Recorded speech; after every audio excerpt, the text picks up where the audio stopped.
कल्पना गर्नुहोस् एउटा यस्तो ठाउँ जहाँ केवल सम्राट मात्र प्रवेश गर्न सक्थे, मन्त्रीहरूले पनि पाइला राख्न पाउँदैनथे। चीनको राजधानी बेइजिङमा एउटा पुरानो र रहस्यमय शहर छ जसलाई फर्बिडन सिटी भनिन्छ।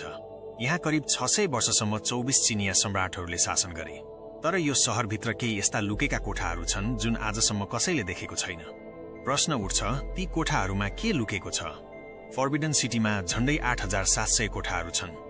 मानिसहरू विश्वास गर्छन् कि सबै कोठाहरू फेला पारिसकेका छन्, तर वास्तवमा जमिनमुनि बन्द काला कोठाहरू, लुकेका बाटो र गोप्य कोठाहरू छन् जुन कहिल्यै खोलिएका छैनन्। यहाँ एउटा रहस्यमय महल पनि छ जसलाई प्यालेस अफ अर्थली ट्र्याङ्क्युलिटी भनिन्छ।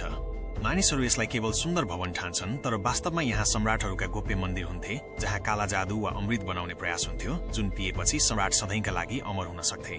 सन् 2020 मा वैज्ञानिकहरूको टोलीले हल अफ सुप्रिम हार्मोनी मुनि केही स्क्यान गरे र त्यहाँबाट अनौठा कुराहरू बाहिर आए। ती कोठाहरूको बारेमा कहिल्यै कुनै अभिलेखमा लेखिएका थिएनन्। विशेषज्ञहरूको विश्वास छ कि ती कोठाहरूमा पुराना किताबहरू, गोप्य पाण्डुलिपिहरू र यस्ता रहस्यहरू लुकेका छन् जसले इतिहासलाई बदल्न सक्छ। भनिन्छ सम्राटहरू डरले यी रहस्यहरू लुकाउँथे।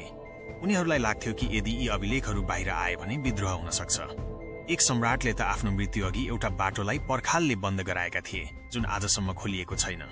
केही लुकेका कोठाहरूमा तान्त्रिक जादुका सामग्रीहरू पनि फेला परेका छन्, हुन सक्छ कुनै श्राप रोक्नका लागि। ती कोठाहरू देख्नेहरू भन्छन् कि त्यहाँ प्रवेश गर्दा अनौठो डर महसुस हुन्छ।